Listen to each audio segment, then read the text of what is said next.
बिस्मिल्लाहिर्रहमानिर्रहीम। अस्सलाम वालेकुम। Exercise 8.1 first year FSc mathematics की इसके अंदर पहले हमने प्रीवियस जो लेक्चर है उसके अंदर क्वेश्चन नंबर 9 एंड 10 सॉल्व किया। क्वेश्चन नंबर 8, 9 और 10 ये एक कैटेगरी के क्वेश्चंस थे जिनको हमने प्रूफ किया मैथमेटिकल इंडक्शन के ज़रिए। अब है क्वेश्चन नंबर 11, 12 एंड 13 बिल्कुल एक जैसे हैं और इनको हमने मैथमेटिकल इंडक्शन के ज़रिए प्रूफ करना है कि ये जो स्टेटमेंट है लेफ्ट साइड पे this is equal to right side. जैसा कि क्वेश्चन नंबर 11 है, इसमें लिखा 1/1 क्रॉस 2, 1/2 क्रॉस 3, 1/3 क्रॉस 4। इन ये एक सीरीज है, इस सीरीज का सम है और ये फाइनाइट सीरीज है up to term 1/n × n+1। अगर इसको कंपेयर करें ना हम अपना जो क्वेश्चन ऊपर हमने किया 9, तो बिल्कुल क्वेश्चन नंबर 9 वाली ही स्टेटमेंट है और जस्ट उसका रेसिप्रोकल हम इसे बोलेंगे कि उस सीरीज़ का ये रेसिप्रोकल है और उस सीरीज़ का सम दिया हुआ है, हमने इस चीज़ को प्रूफ करना है। फिर उसके बाद है जी क्वेश्चन नंबर हमारा 12 और क्वेश्चन नंबर 13 बिल्कुल उन्हीं स्टेप्स पे हो गए। पहले हम करते हैं क्वेश्चन नंबर 11, फिर उसके बाद बाकी क्वेश्चंस को देखते हैं। क्वेश्चन नंबर 11 की स्टेटमेंट नोट कर ली मैंने। इसमें जो रेड कलर का आपको नज़र आ रही लेफ्ट साइड है और नीचे ब्लैक कलर में आपको राइट साइड नज़र आ रही है। मैथमेटिकल इंडक्शन को यूज़ करते हुए हमने प्रूफ करना है कि ये स्टेटमेंट बिल्कुल ट्रू है, यानी ये जो सीरीज़ दी हुई है इस सीरीज़ का जो सम है वो वाकई ही 1 - 1/n+1 के इक्वल होता है। अब इसको सिंप्लीफाई करने से थोड़ा सा पहले ये जो राइट साइड है, राइट साइड क्योंकि फ्रैक्शन नज़र आ रही है हमें, तो हम इसका एलसीएम लेके इसे थोड़ा सा सिंप्लीफाई कर लेते हैं। अब मैं उसको ब्लू कलर में करता हूँ सिंप्लीफाई। ये आ गया n+1 इसका एलसीएम। अब क्योंकि ये जो ये वाला 1 है ये वाला, अब बिकॉज इसका फ्रैक्शन नहीं है, तो जब फ्रैक्शन नहीं है तो ये सारे का सारा n+1 से मल्टीप्लाई होएगा, तो वो n+1 ही आ जाएगा। मैं ये लिख देता हूँ n+1 जी। ये जो मैंने रेड कलर में लिखा है ये वो वाला n+1 है जो 1 से मल्टीप्लाई होके बगैर फ़र्क के आ गया। और ये जो दरमियान में आपको नज़र आ रहा है माइनस, और फिर ये जो n+1 के ऊपर जो डिनोमिनेटर था 1, ये वो वाला आ गया। अब सिंप्लीफाई करने के लिए हम देखें तो ये वाला इससे कैंसिल हो गया और बाकी जो वैल्यू बच गई वो राइट साइड अब हमारे पास है n/n+1। तो हमने जो स्टेटमेंट प्रूफ करनी है वो प्रूफ करनी है n/n+1 के लिए। तो प्रोसीड करते हैं क्वेश्चन को सॉल्व करने के लिए हम स्टेप नंबर 1 की तरफ। तो स्टेप नंबर 1 मैं लिखता हूँ। स्टेप नंबर 1 हमारा होता है कि हमने लोएस्ट पॉजिटिव इंटीजर के ऊपर चेक करना होता है। स्टेप नंबर 1, क्या लेफ़्ट और राइट सेम आ रही है? तो पॉजिटिव इंटीजर लोएस्ट वो 1 है, तो n को 1 की इक्वल पुट करेंगे। अब दोबारा फिर बता देता हूँ मैं आपको कि ये जो नज़र आ रहा है आपको लास्ट में ये वाली चीज़, ये राइट साइड है और ये सारी लेफ़्ट साइड है ये वाली। अब इसमें से लेफ़्ट में से जब हम वैल्यू पुट करना चाहते हैं ना, तो मैथमेटिकल इंडक्शन हमें रूल बताता है कि आपने जो वैल्यू पुट करनी है वो nth टर्म के अंदर पुट करनी है। तो लेफ़्ट साइड पे जो nth टर्म जनरल टर्म नज़र आ रही है वो ये वाली है, ये वाली। इस जनरल टर्म के अंदर हम पुट करेंगे n=1 और देखें जब हम पुट कर रहे हैं तो ये बन जाएगा 1/n की जगह आ गया 1 और फिर आ गया n+1, तो ये आ गया 1+1। This is equal to right hand side. अब जो राइट हैंड साइड थी वो ये ब्लू कलर वाली जो लास्ट में लिखी थी मैंने, तो n की जगह पे आ जाएगा ऊपर 1 और नीचे आ जाएगा 1+1। इसको सिंप्लीफाई करें तो हमें जो एलिमेंट्री मैथमेटिक्स है या अरिथमेटिक हम पढ़ते हैं उससे के ज़रिए 1/2 मिल गया और इधर भी 1/2 मिल गया। तो पता चला कि लेफ़्ट हैंड साइड इक्वल है राइट हैंड साइड के। तो जो स्टेप नंबर 1 था वो बिल्कुल वेरीफाई हो गया। हमें एक रास्ता मिल गया कि हम स्टेप नंबर 2 की तरफ जा सकते हैं। तो अब स्टेप नंबर 2 की तरफ जाने के लिए हम क्या करेंगे, पहले तो लिखते हैं कि भाई हम स्टेप नंबर 2 स्टार्ट कर रहे हैं। तो मैं स्टेप नंबर 2 यहाँ पे लिख देता हूँ।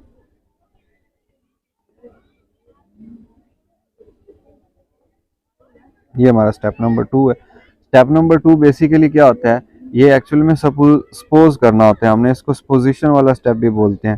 तो हमने सपोज करना है, सपोज क्या करना है कि हमारी वैल्यू किसी भी रैंडम पॉजिटिव वैल्यू के लिए, पॉजिटिव इंटीजर वैल्यू के लिए सॉरी, वैलिड है और उसका नाम k है। Suppose our value is true for any positive integer k। Suppose कर रहे हैं हम, तो सपोज करते हुए स्टेटमेंट सारी दोबारा लिख देंगे। कैसे लिखेंगे? लेफ्ट साइड लिख रहा हूँ 1 cross 1/2 plus 1/2 cross 3 plus 1/3 cross 4, चलते गए चलते गए चलते गए। अब जो स्टेटमेंट थी ये थी अप टू लेफ्ट साइड पे 1/n इंटू एन प्लस 1, तो अब n की जगह पे आ गया k इंटू के प्लस 1। ये लेफ्ट साइड सारी मैंने कंप्लीट कर दी है। अब बारी आएगी राइट साइड की। तो राइट साइड पे हमने क्या करना है, राइट साइड जो क्वेश्चन की थी वो थी 1 माइनस 1/n प्लस 1, बट जब हमने उसको सॉल्व किया तो हमें उसमें ऊपर वैल्यू k मिल गई थी जिसको मैंने रेड कलर में लिखा है ऊपर स्टेप में, और नीचे थी n प्लस 1, ऊपर n थी नीचे n प्लस 1 थी। तो n को हम क्योंकि k से रिप्लेस कर रहे हैं, कोई भी पॉजिटिव इंटीजर है, तो ये जो इक्वेशन बन गई है लेफ्ट और राइट पे, इस इक्वेशन को हम इक्वेशन नंबर 1 का नाम देते हैं।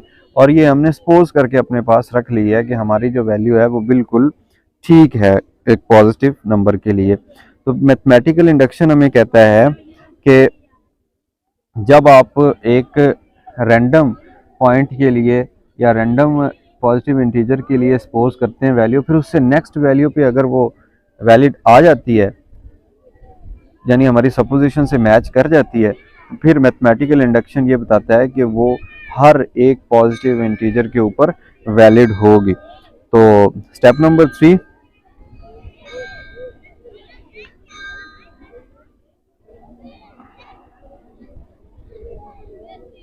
अब स्टेप नंबर 3 क्या है? स्टेप नंबर 3 है जी कि जिसके अंदर हमने के से नेक्स्ट टर्म को लिखना है। अब नेक्स्ट टर्म कैसे लिखेंगे? पहले तो सारी के तक मैं रिवाइज करता हूँ। वो है 1/1 cross 2 plus 1/2 cross 3 plus 1/3 cross 4 plus up to 1/, अब n था ना, तो n की जगह पे मैं k लिख रहा हूँ, इंटू n प्लस 1 था तो उसको k प्लस 1 लिख लेते हैं। अब जबकि हमने नेक्स्ट टर्म ऐड करनी है खुद से, ये देखें खुद से ऐड कर रहे हैं, तो हमने k की बजाय k प्लस 1 टर्म लिखनी है। तो वो कैसे बनेगी? वो बनेगी 1/, k की जगह आ गया k प्लस 1, और ये जो नेक्स्ट वाला k है उसकी जगह आ जाएगा, मैं ऐसा करता हूँ कि इसको बजाय यहाँ लिखने के, ये जो ऐड कर रहे हैं हम ब्लू कलर में, इसको बजाय यहाँ लिखने के मैं नीचे लिखता हूँ,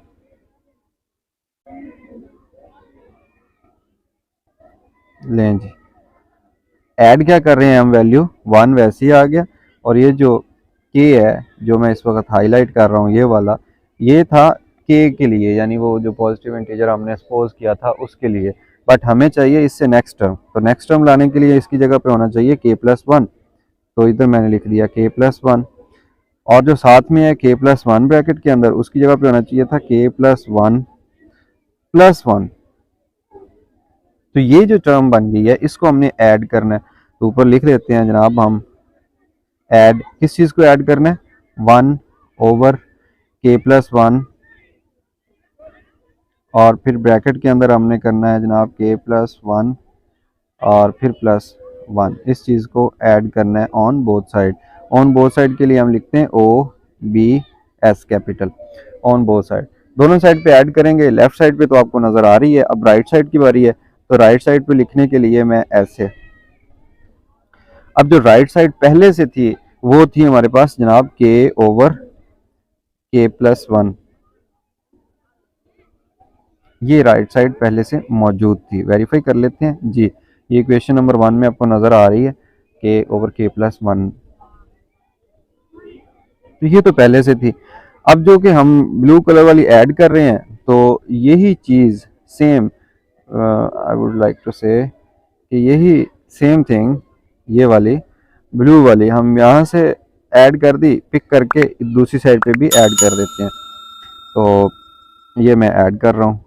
कैसे? 1/k+1 into k+1+1। तो ये हमने बोथ साइड पे ऐड कर दी। अब जो लेफ्ट साइड है उसको तो हम नहीं छेड़ेंगे, जस्ट राइट साइड को सॉल्व करेंगे। अब राइट साइड पे दोबारा मैं बता देता हूँ कि जो फ्रैक्शन होती है ये वाली, ये इस चीज़ को हमने सॉल्व करना है। इस चीज़ को इसको सॉल्व करेंगे तो कैसे करेंगे कि इसके जो बटे के नीचे वैल्यूज़ हैं उनका एलसीएम लेंगे, और एलसीएम लेने के लिए सिंपलेस्ट वैल्यूज़ होनी चाहिए हमारे पास। जबकि हम देख रहे हैं कि नीचे जो ब्लू कलर वाली फ्रैक्शन है उसका जो डिनोमिनेटर है उसके अंदर फैक्टर्स नहीं बने हुए, तो हम क्या करते हैं इसको अंदर मल्टीप्लाई करके फैक्टर बनाते हैं पहले। तो फैक्टर कैसे बनेंगे, लेट्स सी। मैं सिर्फ लिख रहा हूँ इसकी right side, sorry right side क्या बनेगी, ये बनेगी k/k+1, फिर आगे प्लस, फिर ये 1 ऊपर वाला ये, और अब नीचे देखें तो k+1 का तो इशू ही नहीं है क्योंकि ये ब्रैकेट के बाहर है। बट जब हम बात करते हैं ना इन दो की, तो देखें प्लस है दरमियान में, जब ब्रैकेट छोटी ओपन करेंगे तो ये बन जाएगा k+2, सिंपल k+2। अब k+2 आने के बाद हम क्या करते हैं, इनका ले लेते हैं एलसीएम। देखें एलसीएम का रूल याद रखिए कि एलसीएम में वो वाली वैल्यू हम लेते हैं जो फ्रैक्शन के दोनों साइड पे हो उसको एक दफ़ा, और जो ना हो उसको भी साथ लिखते हैं। ये एलिमेंट्री जो मैथमेटिक्स है उसका रूल है, हमारा अरिथमेटिक के अंदर हम पढ़ते हैं। k+1 ये आ गया इस टर्म से, k+1 इधर भी था, दोनों से नुमाइंदगी करते हुए यूनियन की तरह बिल्कुल एक दफ़ा लिखा गया। जबकि ये जो k+2 है ये इस टर्म के अंदर है, दूसरे टर्म के अंदर नहीं है, तो इसको भी साथ लिखना पड़ेगा k+2। ठीक हो गया। अब एलसीएम में क्या होता है, एलसीएम में जो सेम वैल्यू होती है, कौन सी सेम की बात कर रहा हूँ, ये k+1 और ये k+1, ठीक है, इन दोनों को छोड़ देना है, यानी यूं समझें कि ये एक दूसरे के साथ कैंसिल हो गई हैं। बाकी जो बच गई ये वाली k+2, इस वैल्यू को उठाना है और इससे मल्टीप्लाई कर देना है, ये रूल होता है एलसीएम का। तो मल्टीप्लाई करेंगे, ये आ गया k, और ये जो k+2 मल्टीप्लाई होने आया था ये आ गया साथ में। नेक्स्ट देखें, ये सेंटर वाला प्लस आ गया।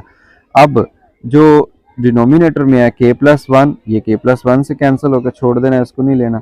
ये k+2, ये k+2 के साथ कैंसिल हो गया, तो डिवीजन के जरिए 1 इसका आंसर आया। उस 1 को इस 1 से मल्टीप्लाई करेंगे तो ये 1 ही रहेगा।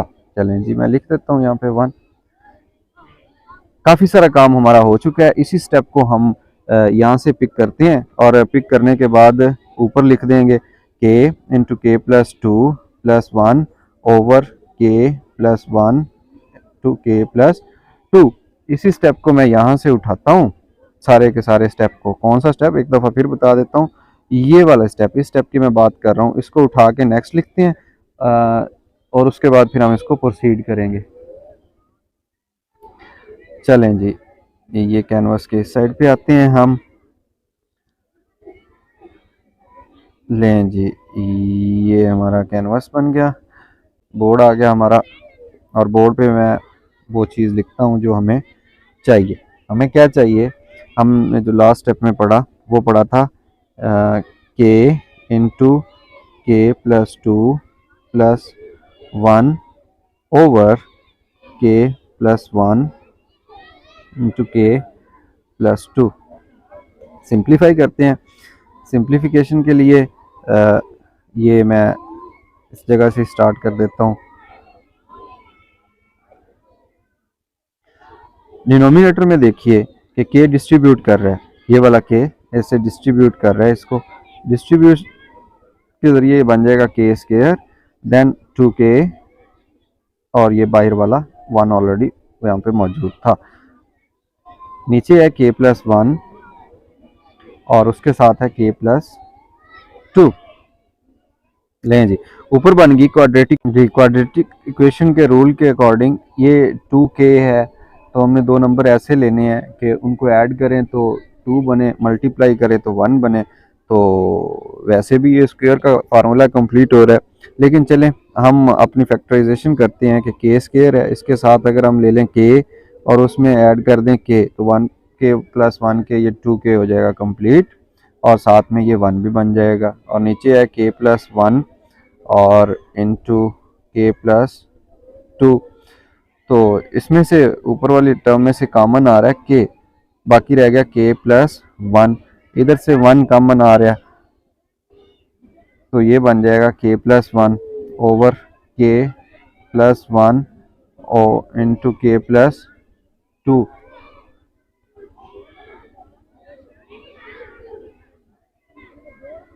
पूरा होंडा के प्लस 1 कॉमन आ रहा है, ये वाला के प्लस 1 इधर भी मौजूद है, इधर भी मौजूद है, ब्रैकेट पूरी की पूरी कॉमन आ जाएगी, तो ये आ गया के प्लस 1। बाकी क्या रह जाएगा, बाकी रह गया ये वाला के और ये 1 इधर वाला, तो ये बन जाएगा के प्लस 1 बाकी रह गया। और डिनोमिनेटर में देखें तो के प्लस 1 है और उसका साथ दे रहा है के प्लस 2। ये के प्लस 1 इस के प्लस 1 से कैंसिल हो गया। अब जो बाकी वैल्यू बच गई है हमारे पास, वो वैल्यू मैं थोड़ी सा खुली जगह पे लिखते हैं इसको जनाब।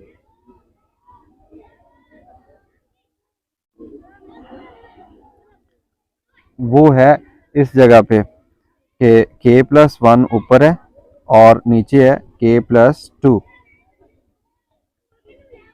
हाँ जी, और के प्लस 2। अब हम ज़रा एक दफ़ा इसको, क्योंकि ये मज़ीद सॉल्व हो नहीं सकता, तो हम एक दफ़ा जाते हैं वापस अपने जो सपोजिशन वाला स्टेप था कि जिसमें हमने सपोज किया था कि हमने बनाना क्या है। तो ये देखें, ऊपर आना चाहिए के और नीचे आना चाहिए के प्लस, नीचे आना चाहिए के प्लस 1। क्योंकि हम नेक्स्ट टर्म के लिए फाइंड आउट कर रहे हैं, तो इस वजह से ऊपर जो है के प्लस 1 वो तो मौजूद ही है। मैं रेड कलर से इसके ऊपर ये लगा रहा हूँ, ये के प्लस 1 कंप्लीट हो गया। अब जबकि नेक्स्ट स्टेप है, तो नेक्स्ट स्टेप में हमने देखना है कि नीचे हमने के साथ प्लस 1 बने, तो ऊपर तो बन गया के प्लस 1, और ये जो ऊपर, सॉरी ये तो दो प्लस के साइन नज़र आ रहे हैं, ये 1 है भाई, और नीचे क्या था के प्लस 1, और इस 2 को मैं ब्रेक करके के प्लस 1 लिख देता हूँ। अब इसके अंदर अगर आप गौर से देखें तो ये के की जगह आ गया के प्लस 1 और ये भी के की जगह आ गया के प्लस 1, तो बिल्कुल पैरेलल आ गई हैं दोनों साइड्स। हम इसको देखें अगर, तो ये तो वही बन गई है। तो पता चला कि हमने के से नेक्स्ट टर्म जो ली थी, जिसको हमने के प्लस 1 का नाम दिया था, उसके ऊपर भी बिल्कुल वैसी ही वैल्यू बन गई जैसी कि हमारे सपोजिशन वाले स्टेप में के जो सपोज किया था पॉजिटिव इंटीजर उस पर बनी थी। तो मैथमेटिकल इंडक्शन हमें यही बताता है कि अगर ऐसा हो जाए तो फिर हम कहते हैं कि condition 1 and condition 2 are satisfied, लिख देते हैं condition 1 and condition 2 are satisfied, so that's why we can say that this is, yani this statement is true according to mathematical induction for all positive integers। तो इसी के साथ ही हमारा question number 11 भी ख़त्म हो गया। हमने प्रूव कर दिया मैथमेटिकल इंडक्शन को यूज़ करते हुए कि जिसके अंदर टोटल 2 कंडीशंस हमने वेरीफाई करवानी थी और 3 स्टेप करने थे। स्टेप नंबर 1 जो था इसको कंडीशन 1 भी कहते हैं, और जो स्टेप नंबर 3 है इसको कंडीशन नंबर 2 भी कहते हैं। तो हमने कंडीशन नंबर 2 भी प्रूफ कर दी और कंडीशन नंबर 1 भी प्रूफ हो गई थी। क्वेश्चन नंबर 12 कैसे होगा कि इसमें स्टेटमेंट लेफ्ट साइड पे दी हुई है सीरीज 1/1 क्रॉस 3, 1/3 क्रॉस 5, 1/5 क्रॉस 7, यानी ये ऑड नंबर्स हैं। एक पिछला ऑड नंबर है और एक नेक्स्ट इवन से नेक्स्ट नंबर वाला ऑड नंबर है। उन दोनों को क्या किया गया है, उनकी प्रोडक्ट है और रेसिप्रोकल लिया हुआ है, और हमें कहा गया है कि इसका जो सम है ना वो इक्वल होता है n/2n+1, यानी n/इवन नंबर, n कोई भी नंबर आ जाएगा। तो हमने ये प्रूफ करना है पॉजिटिव इंटीजर वैल्यूज़ के लिए कि ये वैलिड स्टेटमेंट है। क्वेश्चन नंबर 13 है कि 1/2 क्रॉस 5, 1/5 क्रॉस 8, 1/8 क्रॉस 11 तो ये बिल्कुल उसी जैसा क्वेश्चन नंबर 11 और 12 जैसा है। ये बतौर असाइनमेंट आप खुद सॉल्व करेंगे। क्वेश्चन नंबर 12 की स्टेटमेंट नोट कर ली मैंने। क्वेश्चन नंबर 12 के लेफ्ट साइड पे अगर देखें इक्वलिटी के, तो लेफ्ट साइड पे सारे ऑड नंबर्स का क्रॉस प्रोडक्ट है और रेसिप्रोकल्स दिए हुए हैं। रेसिप्रोकल सीरीज का सम है। और जबकि अगर हम नीचे देखें तो ये हमें नज़र आ रही है, ये राइट साइड है इक्वल के। तो हमने इन दोनों को इक्वल प्रूफ करना है using mathematical induction. Solution start करने से पहले हम देखते हैं कि मैथमेटिकल इंडक्शन के टोटल 2 कंडीशंस होती हैं और हमने 3 स्टेप्स के अंदर इनको सेटिस्फाई करवाना होता है। तो स्टेप नंबर 1 अगर मैं यहाँ लिखूँ,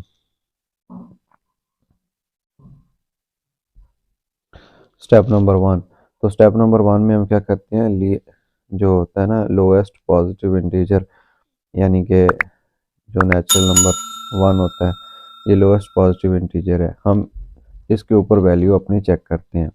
तो अगर वैल्यू को देखें लेफ़्ट टर्म, तो ये वाली सारी वैल्यू की लेफ़्ट साइड है, जो कि जनरल टर्म भी इसको बोलते हैं। तो लेफ़्ट साइड पे जनरल टर्म ये वाली है, एन को हमने रिप्लेस कर देना है 1 के साथ, और राइट साइड पे ये वाली टर्म है, हमने इसको n/2n+1 को एन से रिप्लेस करना है, एन को 1 से रिप्लेस करना है। ये है जी स्टेप नंबर 1 के अंदर 1/2n, तो 2n की जगह आ गया 1 और ये -1। ये सारा कुछ फ्रैक्शन के नीचे हो रहा है सब कुछ। 2 1 + 1 and this is equal to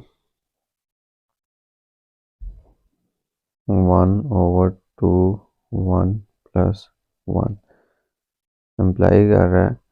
ये लेफ़्ट साइड मैंने ऊपर सॉल्व कर दी स्टेप नंबर 1 के सामने, और राइट साइड नीचे सॉल्व कर दी। अब अगर हम लेफ़्ट साइड को सॉल्व करें तो लेफ़्ट साइड में देखें ये वाला 2 × 1 2, और फिर -1 2 में से होगा तो 1 आ गया, और ये वाला 2 और ये वाला 1 3, 3 1s 3, सॉरी 3 आ गया ये लेफ़्ट साइड का।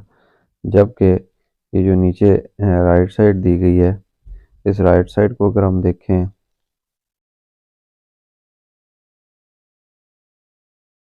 तो इसमें था 1/2 1s 2 + 1, तो 1/3 आ गया। तो लेफ़्ट साइड और राइट साइड का आंसर सेम आ चुका है।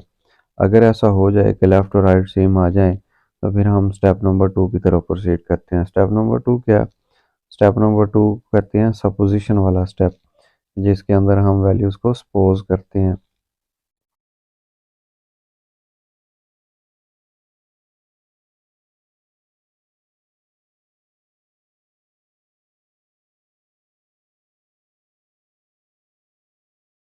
नंबर 2, सपोज क्या करते हैं, हम सपोज करते हैं कि हमारी जो वैल्यू है वो किसी एक पॉजिटिव इंटीजर के ऊपर वैलिड है, और वो पॉजिटिव इंटीजर क्या होता है, कोई भी के है।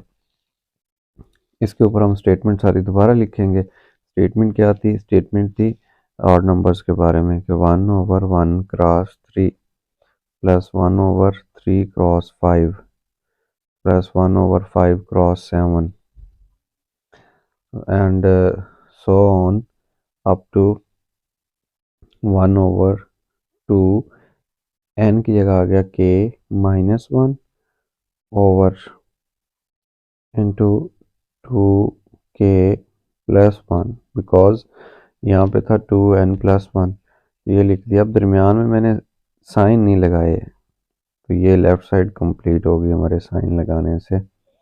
ये लेफ़्ट साइड की सीरीज़ आ गई। अब राइट साइड की सीरीज़ लिखनी है, तो राइट साइड पे हमने देखा कि वैल्यू थी n/2n+1, तो n की जगह पे आ गया k, और 2n की जगह पे आ गया 2k + 1।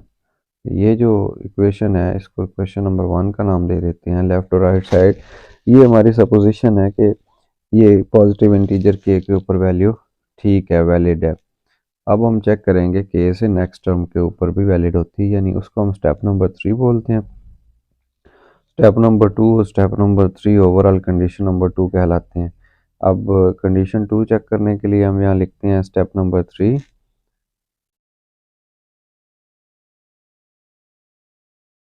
स्टेप नंबर 3 और स्टेप नंबर 3 में k+1 के लिए हम जो है टर्म बनाते हैं, वो टर्म दोनों साइडों पे ऐड करते हैं। बनेगी कैसे 1/1 क्रॉस 3, फिर 1/3 क्रॉस 5, फिर 1/5 क्रॉस, ये 5 है,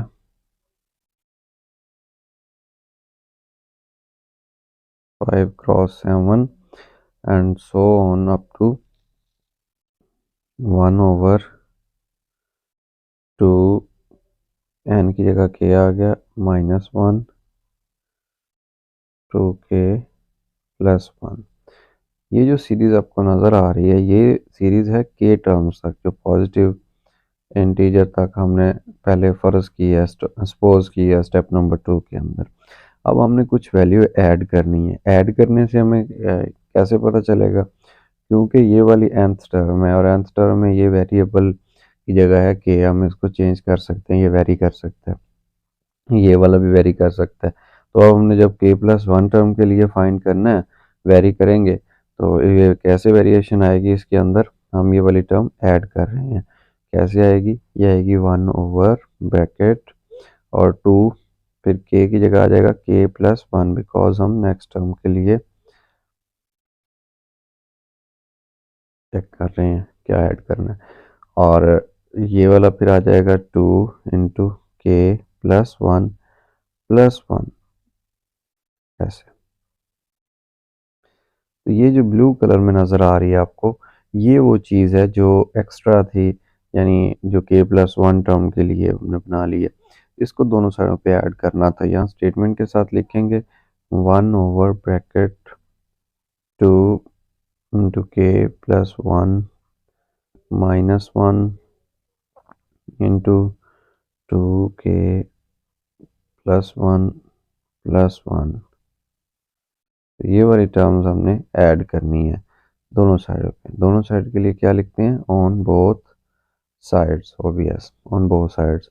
ये वाली टर्म जो ब्लू कलर में आपको नज़र आ रही है, ये वाली, ये टर्म हम दोनों साइड पे ऐड करेंगे। तो लेफ़्ट साइड पे तो ऐड हो चुकी है, हमने nth टर्म को देख के बना लिया।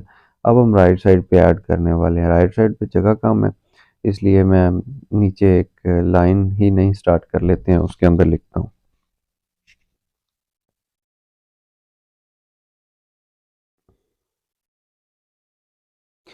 लें जी, ये मैं इक्वलिटी का साइन लगा देता हूँ।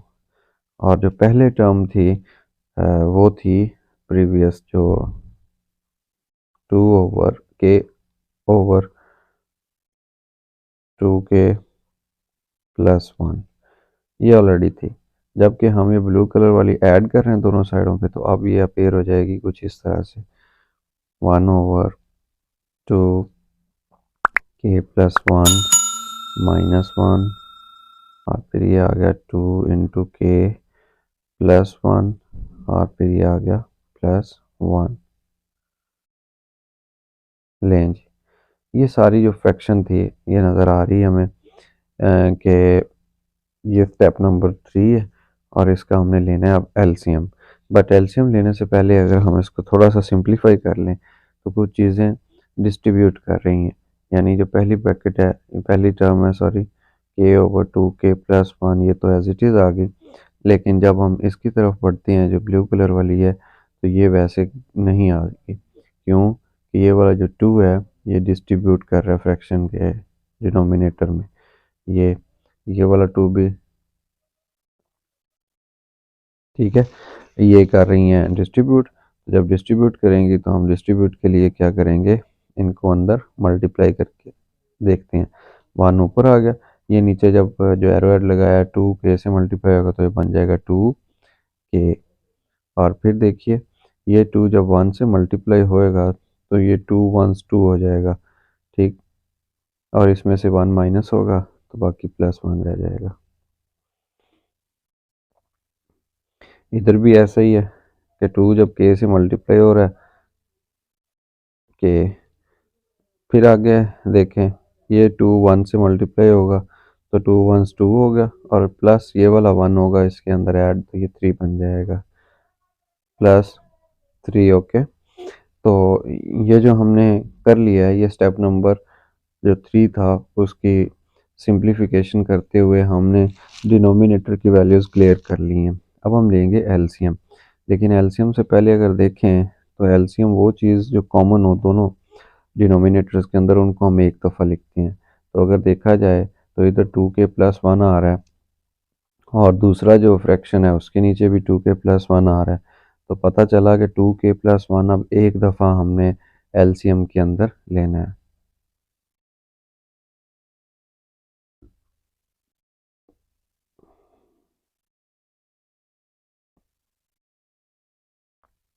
नहीं जी, यहाँ पे हम बात कर रहे थे 2k+1 की एलसीएम में, तो ये एक दफ़ा आ गया, और साथ में जो दूसरी वैल्यू थी वो थी 2k+3। ठीक है, अब एलसीएम लेते हुए मैं अगेन बता देता हूँ आपको कि एलसीएम लेते हुए ये देखिए, ये 2k+3 एक दफ़ा था इस फ्रैक्शन के नीचे, ये भी आ गया एलसीएम में, और ये जो दो थे ये एक दफ़ा आ गया, बिकॉज दो डिफरेंट डिनोमिनेटर्स में थे। अब जबकि हमने मल्टीप्लाई करना है, तो ये 2k+1 जो फ्रैक्शन के नीचे आ रहा है हमारे पास, अब ये इसके साथ कैंसिल हो जाएगा, जस्ट ये वाली टर्म बच गई। अब ये टर्म जाके k से मल्टीप्लाई होगी ऐसे, तो इसके शॉर्ट ट्रिक्स भी होती हैं, आप डायरेक्ट भी कर सकते हैं। मैं k से मल्टीप्लाई करने वाला हूँ 2k+3 को,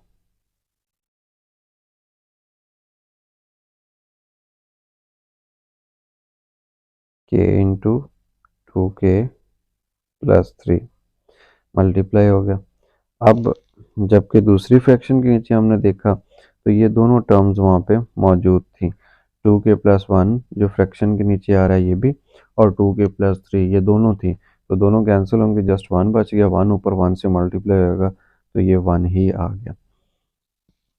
अब हम करते हैं इसको सॉल्व, तो ये बनेगी क्वाड्रेटिक इक्वेशन। क्वाड्रेटिक इक्वेशन कैसे बन रही है कि ये वाला k जब इस k से डिस्ट्रीब्यूट करेगा इसको, तो ये बन जाएगा 2k² 2k² plus 3k and plus 1 over 2k+1 into 2k+3। जी, अब हमने दो ऐसे नंबर लेने हैं कि उन्हें ऐड करें तो 3 बने, बिकॉज इस क्वाड्रेटिक इक्वेशन की सेंट्रल वैल्यू 3 बन रही है, तो हमने दो नंबर्स लेके डेफिनेटली 2 और 1 ही हैं, और उनको मल्टीप्लाई करेंगे तो 2 1 2 भी बन रहा है।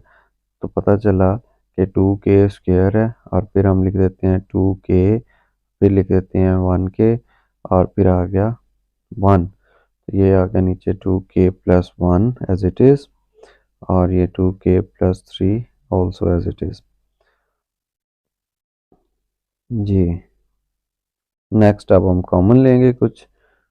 कॉमन देखें तो पहली दो टर्म में से 2k कॉमन आ रहा है, 2k अब स्केयर था, एक के अंदर रह गया, बाकी 2 भी कॉमन आ चुका है, 1 रह गया, इधर से 1 कॉमन आया तो बाकी रह गया k+1 over 2k+1 into 2k+3।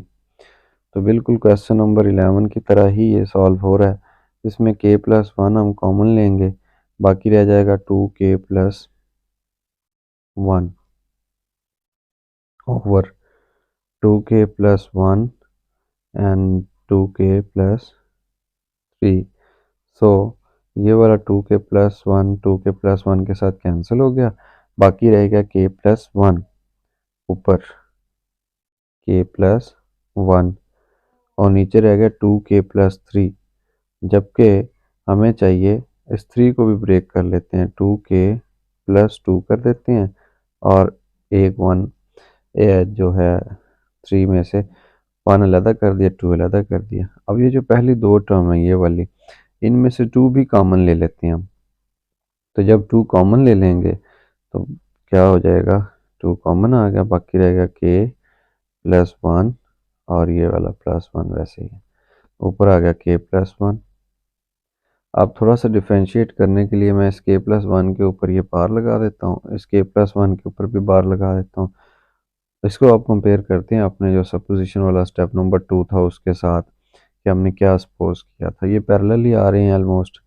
इसको देखें, ये खड़ा, ये वाला step k over 2k plus 1, तो k रिप्लेस हो गया k प्लस 1 के साथ ये डिनोमिनेटर में, और 2k प्लस 1, तो प्लस 1 ये आ गया, ये 2 आ गया और k की जगह पे k प्लस 1 आ गया। तो हमारा इतना काम करने से हमें पता चला कि स्टेप नंबर 3 का जो सोल्यूशन है, जो हम प्रोसेस कर रहे थे, वो बिल्कुल स्टेप नंबर 2 की तरह बन रहा है।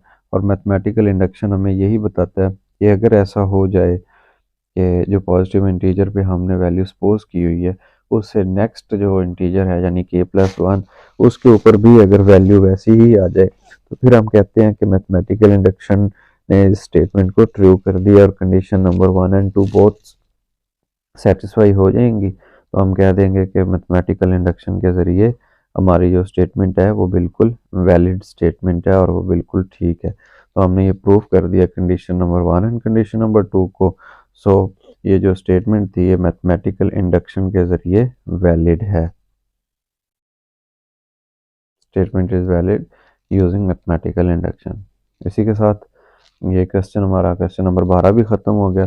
अब क्वेश्चन नंबर जो 13 है, क्वेश्चन नंबर 13, ये आपकी असाइनमेंट है, आपने खुद से उसको सॉल्व करना है।